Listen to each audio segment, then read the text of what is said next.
பார்வையாளர்களுக்கு வணக்கம். இந்த காணொளியில் நம்ம பார்க்க போகிறதுங்க, அலகு 1ல் புதைப்பொருள் ஆய்வு அப்படின்னு ஒரு தலைப்பு இருக்குங்க. ஸோ அது குறித்து தான் இந்த காணொளியில் நம்ம பார்க்க போகிறோங்க.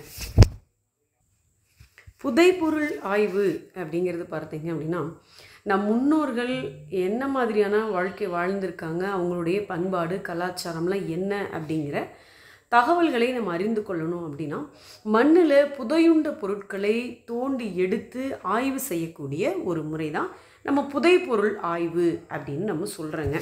இந்த புதைப்பொருள் ஆய்வாளர்கள் என்ன செய்வாங்கன்னா, மண்ணில் புதைக்கப்பட்ட அந்த பொருட்களை கண்டுபிடிக்கிறதுக்காக முதல்ல அகழாய்வு செய்வாங்க. அதாவது மண்ணை அகழ்ந்து ஆய்வு செய்கிறது, அதான் அகழாய்வு அப்படின்னு சொல்லுவாங்க. ஸோ இந்த அகழாய்வு தான் நம்ம புதைந்து கிடக்கக்கூடிய அந்த பொருட்களை தோண்டி எடுக்கணும் அப்படின்னா அகழாய்வு செய்யணும் இல்லைங்களா. இந்த அகழாய்வு குறித்து தான் நம்ம இந்த காணொளியில் பார்க்க போகிறோங்க. இந்த அகழாய்வில் மிக முக்கியமானது அப்படின்னு சொல்லும் பொழுது சிந்து சமவெளி அகழாய்வுங்க. நம்ம இந்த சிந்து சமவெளி அப்படிங்கிறது பார்த்திங்க அப்படின்னா, நம்ம இந்தியாவினுடைய வடமேற்கில் இருக்கக்கூடிய ஆறு சிந்து நதி நமக்கு தெரியும். இந்த சிந்து நதியினுடைய கரையில், அதாவது வடக்கு கரையில் இருந்த மொஹஞ்சதாரோ நகரம், அதற்கு பிறகு பார்த்திங்கன்னா சிந்துவினுடைய ஒரு கிளை நதி, உபநதின்னு சொல்லுவோம், ரவின்னு சொல்லிட்டு, அந்த நதிக்கரையில் இருந்த ஹரப்பா. ஸோ இந்த மொஹஞ்சதாரோ ஹரப்பா இந்த நகரங்களை தான் நம்ம சிந்து சமவெளி நாகரிக அமைவிடம்னு நம்ம சொல்கிறோங்க. இந்த சிந்து ஆற்றினுடைய முகத்துவார பகுதியில் இடிபாடுகள் கண்டுபிடிக்கப்பட்டு அந்த புதையுண்ட மண்மேடுகள் காணப்படுதுங்க. இதில் செய்யப்பட்ட இந்த அகழாய்வு தான் நம்ம சிந்து சமவெளி அகழாய்வு அப்படின்னு சொல்கிறோங்க. இந்த சிந்து சமவெளி நாகரிகம் சரி, மிக தொன்மையான பழமையான நாகரிகம்னு சொல்கிறோம் இல்லைங்களா. இந்த நாகரிகம் கண்டுபிடிப்பதற்கு முன்பே மெசபடோமியா, எகிப்து, சுமேரிய இந்த நாகரிகங்களெல்லாம் கண்டுபிடிக்கும். அதில் இன்னமும் தொன்மையானவை சிந்து சமவெளி நாகரிகத்தை விட இந்த மெசபடோமியா, எகிப்து, சுமேரிய நாகரிகங்கள் காலத்தால் ரொம்ப தொன்மையானது அப்படிங்கிறாங்க. ஆனாலும் சில ஆய்வாளர்கள் என்ன சொல்கிறாங்க, இல்லை நம்ம தொழில் ஆய்வாளர்கள் என்ன சொல்கிறாங்கன்னா, இந்த மெசபடோமியா, எகிப்து, சுமேரிய நாகரிகங்களை காட்டிலும் சிந்து சமவெளி நாகரிகம் தான் காலத்தால் முற்பட்டது அப்படின்னு கண்டுபிடிச்சிருக்காங்கங்க. சரி, இந்த சிந்து சமவெளி நாகரிக காலம் பற்றி பார்க்கும் பொழுது ஆரியர்கள் கிமு 2500 நம்ம நாட்டுக்கு வராங்க. அங்கே வந்து தான் என்ன பண்ணுறாங்க, ரிக்வேத காலம்னு சொல்லுவோம் இல்லைங்களா, இந்த சமவெளி பகுதிக்கு வராங்க. இவங்க இந்த சமவெளியில் குடியேறுவதற்கு முன்பே இந்த இடத்துல நாகரிகம் சிறப்பாக தான் இருந்துச்சுங்க. என்ன நினைக்கிறாங்கன்னா, சிந்து சமவெளிக்கு ஆரியர்கள் வருகை தந்த பிறகு தான் சிந்து சமவெளி நாகரிகம் சிறப்பாக விளங்கியதுன்னு ஒரு எண்ண ஓட்டம் இருக்குது. அப்படி அல்ல, ஆரியர்கள் இந்த பகுதியில் குடியேறுவதற்கு முன்பே இந்த சிந்து சமவெளி நாகரிகம் மிகச் சிறப்பாக இருந்ததுங்க. அப்படி பார்த்தா இதனுடைய காலம் கிமு பாருங்கள், கிமு 3250 டு கிமு 2750க்கு உட்பட்ட காலமாக இருக்கலாம் அப்படின்னு தொல்லியல் ஆய்வாளர்கள் கருதுகிறாங்கங்க. முக்கியமாக சர் மார்டிமர் வீலர் இவருடைய கருத்துப்படி என்ன சொல்கிறாருன்னா, மொஹஞ்சதாரோ அழிவுகளின் அடிப்படையில் இதனுடைய காலம் கிமு 2500லேருந்து கிமு 1600க்கு இடைப்பட்டது அப்படின்னு கணிக்கிறாருங்க. சரி, இந்த சிந்து சமவெளி மக்கள் எந்த இனத்தை சார்ந்தவர்கள் அப்படின்னு சொல்லும் பொழுது அது குறித்து இன்னும் ஒரு, அதாவது சரியான இதுதான் அப்படிங்கிற அறுதிட்டு சொல்லக்கூடிய முடியலைங்க. இந்த சர்ச்சை தான் இருக்குது. என்ன அப்படின்னா, இந்த மக்கள் உயரிய நாகரிகத்தை உடையவர்கள், அதில் எந்த மாற்று கருத்தும் இல்லை. ஆனால் இந்த மக்கள் எந்த இனத்தை சார்ந்தவர்கள் அப்படிங்கிற சர்ச்சை இன்ன வரைக்கும் போய்கிட்டே தான் இருக்குங்க. அந்த ஒரு ஆய்வு, அது குறித்த ஒரு விவாதங்கள் போயிட்டே தான் இருக்குங்க. என்ன சொல்கிறாங்க அப்படின்னா, இந்தியாவினுடைய பழங்குடியினரான நிக்கிட்டோ இனத்தவராக இவங்க இருக்கலாம், குட்டையாகவும் கருநிறமாகவும் இருந்தார்கள் அப்படிங்கிறது. இல்லை, முண்டர், சோமிலியர், சொண்டர் முதலியவர்கள் ஆஸ்திரேலிய பகுதி மற்றும் பலுச்சிஸ்தான பகுதியிலிருந்து வந்தவர்களாகவும் கருதப்படுகிறார்கள். இப்படியும் இருக்கு. இந்த இரு இனத்தவர்களுடைய கலப்பால் தோன்றிய மெலனேசியர் இந்தியாவில் வாழ்ந்தாங்க. இவர்களுடைய சந்ததியினர் அசாம்பர் பகுதியிலிருந்து தான் ஆஸ்திரேலியர்களுடைய கலப்பால் வந்தவர்கள். இப்படிலாம் ஆராய்ச்சி போயிட்டு இருக்கு. நம்ம பண்டிதர் மொழியறிஞர் தேவநாய பாவாணர் சொல்லும் பொழுது, தென்னகத்தில் தோன்றிய திராவிடர்களே சிந்து நாகரிகத்தின் மூதாதையர் அப்படின்னு நம்ம மொழிஞாயிறு தேவநேய பாவாணர் குறிப்பிடுறாருங்க. அடுத்து அமுர்தி ரின்சோட் இவர் என்ன சொல்கிறாருன்னா, இவருடைய கருத்துப்படி தென்னக திராவிடர்களே சிந்து மக்கள். ஆனால் சிந்து ஏன் அழிந்தது, எப்படி அழிந்தது, என்ன காரணத்தினால் அழிந்தது அப்படிங்கிறது இன்னமும் ஒரு வெளிப்படையாக தெரிய முடியாத ஒரு மர்மமாகவே இருக்குது அப்படிங்கிறாருங்க. ஆர்டி பானர்ஜி, இஜே மேக்கே பாருங்க, சர்மாட்டிமர் வீலர் இவங்களாம் இது பற்றி நிறைய ஆய்வு செய்து செய்திகளை வெளியிட்டிருக்கிறாங்க. இந்த சிந்து சமவெளி நாகரிகத்திற்கு மிக பெருமை சேர்த்துருக்காங்க இவங்களாம். சரி, இந்த சிந்து சமவெளி நாகரிகம் எங்கெங்கெல்லாம் பரவி இருந்த இடங்கள் அப்படின்னு பார்க்கும் பொழுது அது சிந்து நதி கடலில் கலக்குது இல்லைங்களா, அந்த இடத்துல தொடங்கி டெல்லியை உள்ளடக்கிய பரந்த சமவெளியில் இந்த நாகரிகம் பரவி இருந்தது அப்படிங்கிறாங்க. ஏறத்தாழ 5 லட்சம் சதுர மைல் இது பரப்பு இருக்கு. இதில் இருக்கக்கூடிய முக்கியமான நகரங்கள் தான் எதுன்னா இந்த மொஹஞ்சதாரோ, ஹரப்பா, கலிபங்கன், சான்ஹிதாரோ, லோத்தல் இந்த மாதிரியான முக்கிய நகரங்கள். அதுலேயும் மொஹஞ்சதாரோவில் 10ல் 1 பகுதியில் மட்டுமே இது வரைக்கும் அகழாய்வு நடந்திருக்கு. ஏன்னா நீர்மட்ட உயர்வு காரணமாக இன்னும் கீழ் அடுக்குகளுக்கு போக முடியல, அந்த ஆய்வுகள் நடத்த முடியல. அதே மாதிரி ஹரப்பா எச்சங்களில் பெரும்பகுதி அழிஞ்சு போயிடுச்சுங்க. ஏதோ மிச்சம் மீதி எஞ்சிய பகுதிகளெலாம் இந்த அகழாய்வு மேற்கொள்ளப்பட்டிருக்காங்கங்கிறது ஒரு குறிப்பிடத்தக்க செய்திங்க.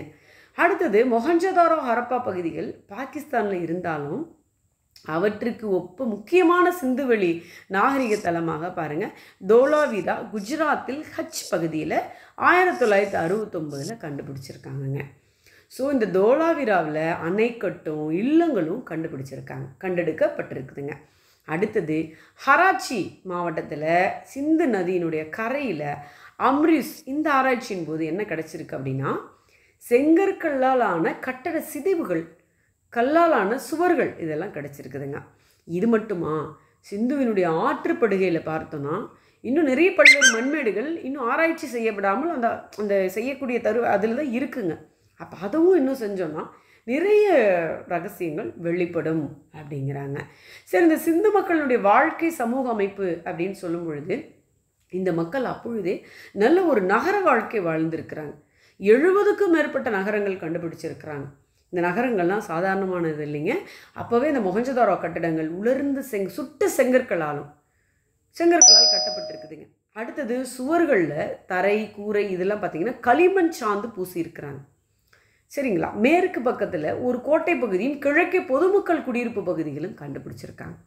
இந்த கோட்டை சுடாத செங்கற்களை கொண்டு 30 to 50 அடி உயரம் இருக்குது.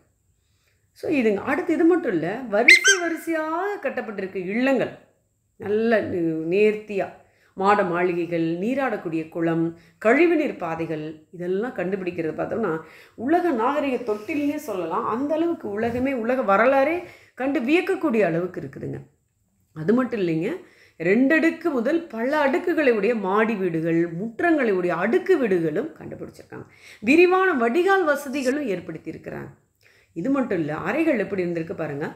30 அடி நீளமும் 27 அடி அகலமும் உள்ள கட்டடம் 4,5 அறைகளுடன் 4 அல்லது 5 அறைகளுடன் இருந்திருக்குதுங்க. சிறிய இல்லமும் இருந்திருக்குது. நல்ல காற்றோட வசதியாக இருந்திருக்கு. வாயிற்படிகள் பார்த்தோன்னா 5 அடிக்கும் குறைவாக இருந்திருக்கு. ஸோ இதை பற்றி பார்க்கும் பொழுது சிந்து நாகரிக மக்கள் குட்டையான உருவமைப்பு உடையவர்கள் அப்படிங்கிறத நமக்கு உணர்த்துதுங்க. அடுத்ததாக வீடுகளில் நிலவரை பெட்டி இருந்திருக்குது. மிகப்பெரிய அடுக்குகளை கொண்ட வீடுகள் இருந்திருக்குது.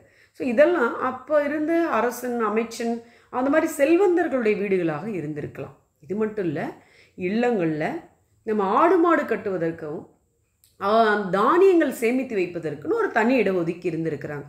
கழிவுநீர் தெருவாய்க்காலோடு இணைக்கப்பட்டிருக்குது. நம்ம வீட்டிலேருந்து எப்படி நம்ம பைப் கனெக்ஷன் கொடுக்குறோம் இல்லைங்களா, தெருவில் போடுற வாய்க்கு, அது மாதிரி இணைச்சிருக்கிறாங்க. பெண்களுக்கு நீராடும் அறையும் தனி அறையும் இருந்திருக்குதுங்க.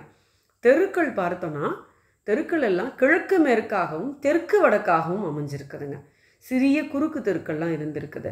இதை பார்க்கும் பொழுது பாபிலோனிய நகரங்களில் விஞ்சி நிற்கக்கூடிய நாகரிகமாக நம்ம சிந்து சமவெளி நாகரிகம் இருந்திருக்குங்க. இது மட்டும் இல்லை, இது சுமேரிய நகரங்களை ஒத்துள்ளது அப்படிங்கிறாங்க. நம்ம சுமேரிய நாகரிகம் அதுவும் மிகவும் சிறப்பான ஒரு நாகரிகம் சுமேரிய நாகரிகம்ங்க. தெற்கு மெசபடோமியா, அதாவது இப்போ இருக்கிற தென் ஈராக் அந்த இடம் தான் அந்த சுமேரிய நாகரிகம். கிமு 4000 ஆண்டு, நாலு சொல்கிறேன், அந்திலிருந்து கிமு 3வது அந்த 1000 ஆண்டு வரை ஒரு செழித்த பழமையான நாகரிகம் இது. உலகத்தில் மிக பழமையான நாகரிகங்களில் ஒன்று இந்த சுமேரிய நாகரிகம். இவங்களும் இதே மாதிரி தாங்க, நகர அரசு அந்த அமைப்பில் தான் இவங்க வாழ்ந்துருக்கிறாங்க. அது மட்டும் இல்லை, செங்கற்களான கட்டடங்கள் இதெல்லாம் கட்டியிருக்கிறாங்க. இவங்களுடைய எழுத்து முறை ரொம்ப சிறப்பான ஒரு எழுத்து முறை, சுமேரியர்களுடைய எழுத்து முறை. அடுத்து பார்த்தோம் அப்படின்னா சக்கரத்தை கண்டுபிடிச்சிருக்காங்க. நீர்ப்பாசன அமைப்பு, நல்ல நீர்ப்பாசன, யூப்ரட்டிஸ் நதிகளுடைய நீரை பயன்படுத்தி நீர்ப்பாசன அமைப்பு உருவாக்கி இருக்கிறாங்க. களிமண் செங்கற்களாலான கோயில்கள், அரண்மனைகள்லாம் கட்டியிருக்கிறாங்க. அடுத்து சுமேரியர்கள் பார்த்தோம்னா இந்த எண்கணிதம், வடிவில் ஆகியவற்றில் மேம்பட்ட அறிவுடையவர்களாக இருந்திருக்கிறாங்கங்க. வானியல் மற்றும் காலண்டர் ஆகியவற்றை பற்றி அறிவு கொண்டிருந்திருக்காங்க சுமேரியர்கள். அந்த மாதிரி சிறப்பான நாகரிகத்தை சார்ந்தவங்க சுமேரிய நாகரிகங்க. அது மாதிரி தான் நம்ம சிந்து சமவெளி நாகரிகமும் சொல்லலாம். இவங்களுடைய உணவு பழக்க வழக்கங்கள், வாழ்க்கை முறைன்னு சொல்லும் பொழுது இந்த மக்கள் கோதுமை, பார்லி, பேரிச்சம்பழம், அரிசி இதை உண்ணக்கூடியவங்களாக இருந்தாங்க. மீன் இறைச்சியை உண்ணக்கூடிய, அசைவம் சாப்பிடக்கூடியவங்களும் இருந்திருக்கிறாங்கங்க. இவங்களும் அங்கே கிடைச்ச அந்த எலும்பு கூடுகள் எல்லாம் வச்சு பார்க்கும் பொழுது ஆடு, மாடு, செம்மறி ஆடு, பன்றி, ஆமைகள் இதையெல்லாம் வளர்த்துருக்காங்க. இவங்க குதிரையின் பலனை அறியவில்லைன்னு தெரியுது. குதிரையை பற்றி இவங்களுக்கு தெரியல அப்படிங்கிறது தெரியுதுங்க. மிகப்பெரிய தானிய களஞ்சியம் இருந்திருக்குதுங்க. ஹரப்பாவில் 169 அடி நீளமும் 135 அடி அகலமும் உடைய தானிய களஞ்சியம் ஒன்று கண்டுபிடிச்சிருக்காங்கங்க. அடுத்து பார்த்தீங்கன்னா இடது தோளுக்கு மேலாக வந்து இடது புயத்துக்கு செல்லும்படி, இந்த தோல் இந்த பக்கம் போட்டு அந்த பக்கம் எடுக்கிற மாதிரி போர்வை அணிந்திருக்கிறாங்க ஆடவர்கள். இன்றைக்கு ஆண்கள் உடுத்தக்கூடிய வேட்டி போன்ற ஒரு முழு வேஷ்டி அணிஞ்சிரு, அது மாதிரி ஒரு ஆடை அணிஞ்சிருக்கிறாங்கங்க. அடுத்து ஊசிகள் கிடச்சிருந்துருக்கு. இவங்க தைக்கப்பட்ட உடைகளை இந்த மக்கள் பயன்படுத்தி இருந்திருக்கிறாங்க அப்படிங்கிறாங்க. ஆண்கள் தலைமுடியை குறுக வெட்டி இருந்திருக்கிறாங்க, பெண்களுடைய தலைமுடி நீண்டு காணப்பட்டிருக்குதுங்க. இதெல்லாம் அகழாய்வில், புதைப்பொருள் ஆய்வில் நமக்கு தெரிய வந்த செய்திங்க. அணிகலன் அப்படின்னு சொல்லும் பொழுது மொஹஞ்சதாரோவில் நெற்றி சுட்டி, குழாய்கள், வளையல்கள், குமிழ்கள் இதெல்லாம் காணப்படுதுங்க. ஆண் பெண் எல்லாரும் அணிகலன்கள் அணிஞ்சிருக்காங்க, எல்லாம் நகை அணிஞ்சிருந்துருக்கிறாங்க. இந்த பகுதியில் முக்கியமாக சிலைகள் கிடச்சிருக்குதுங்க இந்த புதைப்பொருளில். அந்த சிலைகளில் பார்த்தீங்கன்னா அந்த சிலைகளை வச்சு தான் இந்த மக்கள் அணிகலன் மேலே எவ்வளவு ஆர்வம் வச்சுருந்துருக்காங்கிறது நமக்கு தெரியுதுங்க. இந்த சிலையில் வெண்கலத்தினாலான ஒரு நாட்டிய பெண் வடிவம். அந்த சிலையில் அந்த பெண் கை மூட்டு வரை, முழங்கை வரைக்கும் என்ன பண்ணியிருக்காங்கன்னா அணிகள், வளையல் அணிஞ்சிருந்துருக்கிறாங்க. கழுத்தணி, கிரீடம் இதெல்லாம் அணிஞ்சிருந்துருக்கிறாங்க. வங்கி, தலையணி, மோதிரம், மூக்கு வளையம் இதெல்லாம் எதனால் செஞ்சுருக்காங்க இந்த அணிகலன்கள்னா பார்த்தோம்னா பொன்னு, வெள்ளி, செம்பு, சங்கு, எலும்பு, சலவை கற்களை வச்சு இதெல்லாம் செஞ்சுருக்கிறாங்க. பெண்கள் தங்கம் மற்றும் எலும்பாலான கொண்டை ஊசிகளை பயன்படுத்தியிருக்காங்க பாருங்களேன். விளையாட்டுன்னு பார்க்கும் பொழுது சதுரங்கம், சோழி, வேட்டையாடுதல், கோழி சண்டை ஆடும், அப்புறம் வந்து காய்கள், பொம்மைகள், கோழி சண்டையாடும் காய்கள், பொம்மைகள் போன்றவை களிமண்ணால் செய்யப்பட்டிருந்துருக்குதுங்க இதெல்லாம். அடுத்தது தலையாட்டும் விலங்கு, கோழி, புறா, இந்த பொம்மையில் மண்ணால் செய்யப்பட்டவை இருந்திருக்கு. போர் ஆயுதங்கள் பார்க்கும் பொழுது கோடாரி, ஈட்டி, வேலு, வில்லு, அம்பு, தண்டு, வாள், கேடயம் முதலியவை இவங்க பயன்படுத்தி இருந்திருக்கிறாங்க. மீன் பிடிக்கிறது, பறவை பிடிக்கிறது, ஆடு மாடு மேய்க்கிறதுன்னு நிறைய தொழில் இவங்க செஞ்சுருந்துருக்கிறாங்க. முத்திரை எழுத்துக்களை பயன்படுத்தியிருக்காங்க. ஹரப்பாவில் உள்ள ஒரு முத்திரையில் ஒரு ஆண் உடற்பயிற்சி செய்வது போல பொறிக்கப்பட்டிருக்கிறது. இன்னொரு முத்திரையில் 2 காட்டுக்கோழிகள் சண்டையிடுறது மாதிரி பொறிக்கப்பட்டிருக்கிறது. எழுத்து குறிகளை பயன்படுத்தியிருக்காங்க. எழுத்துக்களோட முத்திரைகளை வச்சு இவங்க பெரும்பாலும் பயணங்களில் பயன்படுத்தினார்கள் அப்படின்னு அறிந்து கொள்ளலான்னு வச்சுக்கோங்களேன். அடுத்தது சிந்து சமவெளியில் கண்டுபிடிக்கப்பட்ட முத்திரைகள் பெரும்பாலானவை பெண் உருவங்கள் அப்படிங்கிறது ஒரு சிறப்பான ஒரு விஷயங்க. வாணிபம் அப்படின்னு சொல்லும் பொழுது சிந்து சமவெளி மக்கள் என்ன பண்ணியிருக்காங்க, வாணிபத்தில் சிறந்திருக்கிறாங்க. உள்நாட்டு வாணிபம் செஞ்சுருக்காங்க. இங்கே கிடைக்கக்கூடிய இந்த முத்திரை எழுத்துக்களை வச்சு பார்க்கும் பொழுது செம்மறியாட்டோட கொம்பு, ஓவியம், மட்பாண்டம் இதெல்லாம் இருந்திருக்கு இந்த முத்திரை எழுத்துக்கள். சுமேரியா, மெசடோமியா, எகிப்து நாடுகளில் இருக்கக்கூடிய சின்னங்களும் இங்கே கிடைச்சக்கூடிய சின்னங்களோட ஒத்து போய் இருந்திருக்குது அப்படிங்கிறது.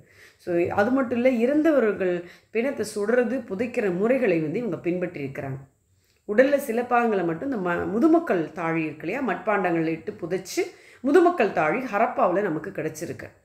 ஹரப்பாவில் கண்டுபிடிக்கப்பட்ட ஒரு சவக்குழியில் அவங்க பயன்படுத்திய கோப்பை, மட்பாண்டம் மற்ற பிற பொருள்கள் எல்லாமே இங்கே காணப்படுதுங்க. ஸோ அது மட்டும் இல்லை, இந்த அமைப்பு சுமேரியாவிலும் எகிப்திலும் தமிழகத்தில் புதுக்கோட்டை மற்றும் ஆதிச்சநல்லூரிலும் காணப்படுகிறதுங்கிறது ஒரு சிறப்பான ஒரு விஷயம். ஸோ இது வரைக்கும் நம்ம சிந்து சமவெளி நாகரிகத்தை பற்றி பார்த்துட்டு இருந்தோம். நல்ல இது வந்து ஒரு நல்ல அருமையான நிறைய செய்தி இருக்குது. இந்த நூல் வந்து தொல்லியல் அப்படிங்கிற தலைப்பிலான இந்த நூல். இந்த நூலினுடைய ஆசிரியர் முனைவர் தி மனோன்மணி மற்றும் முனைவர் தி செல்வநாயகி. இவர்கள் தான் இந்த நூலை எழுதியிருக்கிறாங்க. தொல்லியல் என்ற நூல் நிறைய செய்தி. இது புதைப்பொருள் சார்ந்தது செய்தி. அகழாய்வுனா புதைப்பொருள் இரண்டுமே ஒன்றுக்கொன்று தொடர்புடையது. புதைப்பொருள்னா என்னங்க? புதைக்கப்பட்ட மண்ணில் புதையுண்ட பொருட்களை அகழ்ந்து எடுக்கிறது, அதுதாங்க. இப்போ இந்த காணொளியில் உங்களுக்கு இந்த புதைப்பொருள் ஆய்வு, அகழாய்வு பற்றி ஒரு நிறைய நல்ல விஷயம் உங்களுக்கு கிடைச்சிருக்கும். நம்ம தமிழ்ச்சோலையில் நம்ம புதிய டெஸ்ட் பேட்ச் தொடங்கியிருக்கிறோம். அது குறித்து காணொளி போட்டிருக்கோம். நண்பர்கள் பாருங்கள், நீங்கள் இந்த டெஸ்ட் பேட்சில் இணைஞ்சிக்கலாம். புதிய டெஸ்ட் பேட்சில் நம்ம போட்டிருக்கிற 13 நூல்கள் உங்களுக்கு இந்த தேர்வுக்கு ஒரு முன்னோட்டமாக மிகுந்த பயனுள்ளதாக இருக்கும். இந்த காணொளி பார்த்துட்டு உங்கள் கருத்துக்களை தயவுசெய்து நீங்கள் கமெண்ட் பண்ணுங்கள். தொடர்ந்து நம்ம தமிழ்ச்சோலையை பார்த்துட்டு வாங்க. தொடர்ந்து நம்ம தமிழ்ச்சோலைக்கு பேராதரவு கொடுத்து கொண்டு இருக்கக்கூடிய நண்பர்கள் அனைவருக்கும் மனமார்ந்த நன்றி. வணக்கம்.